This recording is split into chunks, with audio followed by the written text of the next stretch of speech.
प्रतीक जी, कहा जाता है कि आज ही के दिन अगर आप सफल दाम्पत्य जीवन चाहते हैं तो उसके लिए कामना कर सकते हैं, उसके लिए पूजा कर सकते हैं, उसके लिए दान भी कर सकते हैं। तो सफल दाम्पत्य जीवन के लिए आज के दिन क्या किया जाए? सफल दाम्पत्य जीवन के लिए क्योंकि लक्ष्मी नारायण को समर्पित है ये दिन, आज के दिन हल्दी का दान, 1.25 किलो हल्दी की गांठ या पाउडर किसी भी मंदिर में जाके ब्राह्मण को या पुजारी को दान कर दीजिए।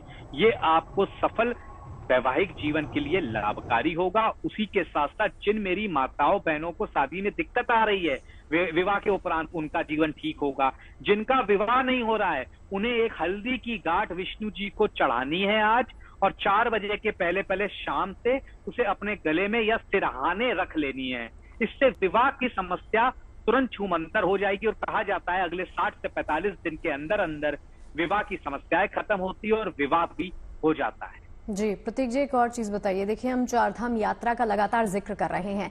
जो श्रद्धालु चारधाम यात्रा पर निकले हैं तो चारधाम यात्रा के रास्ते पर ज्यादा से ज्यादा इसका धार्मिक और आध्यात्मिक फायदा उनको प्राप्त हो सके, उसके लिए क्या कुछ किया जा सकता है? क्योंकि हमने देखा, हमारे सहयोगी भी लगातार तस्वीरों के माध्यम से दिखा रही है, वहां पर कोई आयु वर्ग नहीं है।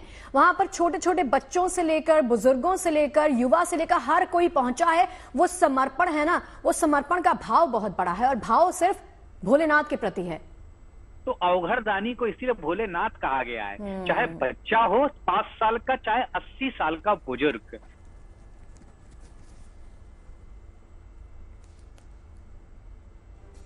जी बोलिए प्रतीक जी। बच्चा हो साल का पुरख, हर कोई शिवलिंग पर जल चढ़ाता हुआ आपको दिख जाएगा। यही भोलेनाथ हैं, यही भोलेनाथ की महिमा है। तो निश्चित तौर पर जो लोग 4 धाम के लिए निकले हैं वहां पर इन सबको एक बार शिव षडाक्षरी मंत्र, उसी के साथ साथ नारायण कवच और रुद्राष्टक का पाठ जरूर करना चाहिए अपनी पूरी यात्रा के दौरान। यात्रा का पूर्ण फल पाने के लिए, यात्रा को सफल सुचारू रूप से चलाने के लिए रुद्राष्टक का पाठ, नारायण कवच या ओम नमो भगवते वासुदेवाय इस मंत्र का पाठ। क्योंकि देखिए, यही एक ऐसी जगह है जहां पे 2 धाम है, एक केदारनाथ, दूसरा बद्रीनाथ। मतलब नारायण और शिव आसपास विराजते हैं थोड़े ही किलोमीटर की दूरी पर। तो इसी और उत्तराखंड की पावन धरती सब कुछ समेटे हुए है। तो निश्चित तौर पर इन दो चीजों का पाठ, नारायण कवच और रुद्राष्टक का पाठ, बहुत लाभकारी रहेगा जनमानस के लिए, जनता के लिए। जी प्रतीक जी, देखिए, अगर हम बात ही कर रहे हैं चारधाम यात्रा की, तो ये भी बता दीजिए कि इन चारों धामों में सबसे पहले कौन सी यात्रा करनी चाहिए? जिन यात्रियों ने अभी इस यात्रा की शुरुआत नहीं की उनके लिए बेहद अहम हो सकता है, और बद्रीनाथ से पहले कहते हैं कि केदारनाथ जाना चाहिए। इस मान्यता के पीछे क्या कारण है? देखिए, और अगर रास्ते में भी देखेंगे तो आप केदारनाथ पहले पड़ता है, बद्रीनाथ बाद में। तो इसके पीछे तमाम तरह की मान्यताएं हैं। लेकिन अगर धामों की बात करें तो केदारनाथ धाम में नहीं आता है। बद्रीनाथ, पुरी, द्वारका और रामेश्वरम, ये 4 धाम हमारे शास्त्रों में सर्वविदित हैं।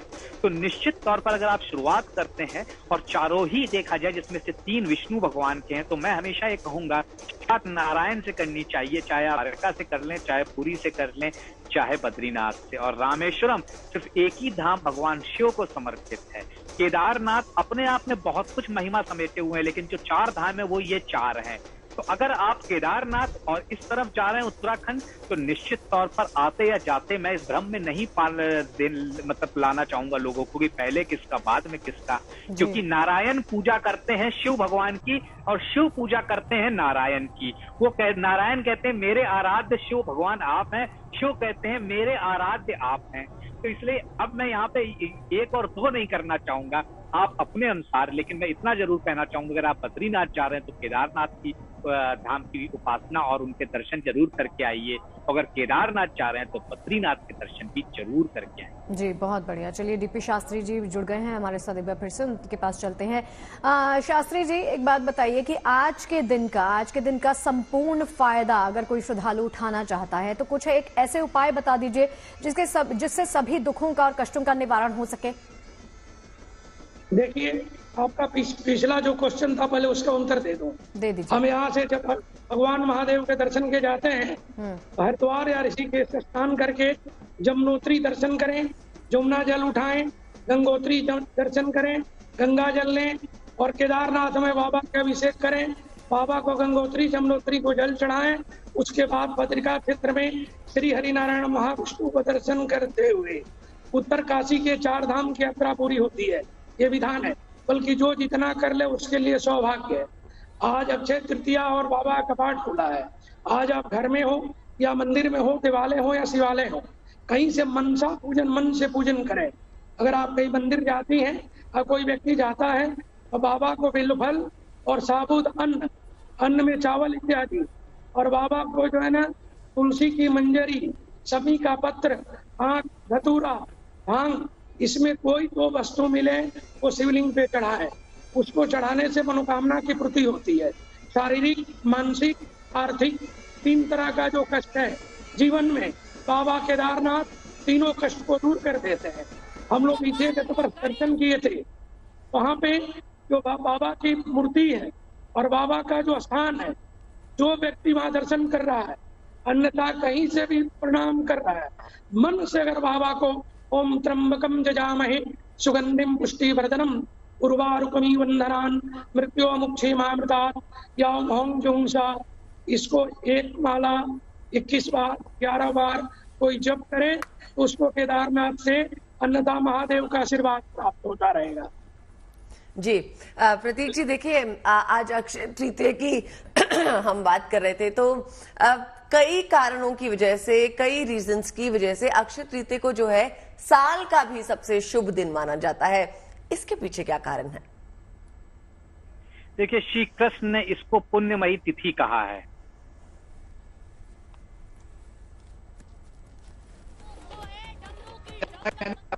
के शुरुआत में ही कहा था इस बात को। भाई, सतयुग और त्रेता युग की शुरुआत है।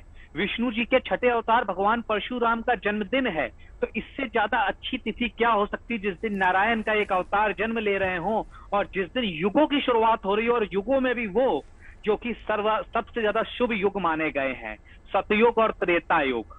तो निश्चित तौर पर इसलिए ये अपने आप में महान महान पुण्य समेटे हुए। और जैसे कि अक्षय तृतीया कहा भी जाता है कि इस दिन जो भी आप करते हैं उसका अक्षय फल मिलता है, अविनाशी फल मिलता है, कभी खत्म ना होने वाला फल मिलता है। तो इसलिए धन, दान, तप, पुण्य, जाप, इन सब की बड़ी भूमिका है। और आज के दिन लक्ष्मी नारायण को समर्पित दिन है। बृहस्पति और शुक्र अस्त चल रहे हैं, तो निश्चित तौर पर ज्यादा से ज्यादा नारायण की पूजा करना, मां लक्ष्मी की पूजा करना लाभकारी रहेगा। हल्दी का दान कर सकते हैं, गुड़ का दान कर सकते हैं, चने की दाल का दान कर सकते हैं। और एक अचूक मंत्र आपको देने जा रहा हूं, ओम ह्रीम श्रीम कमले कमलाले प्रसीद प्रसीद महालक्ष्म्ये नमः। इसका 108 बार पाठ करेंगे तो मन चाहा वरदान आज के दिन प्राप्त होगा।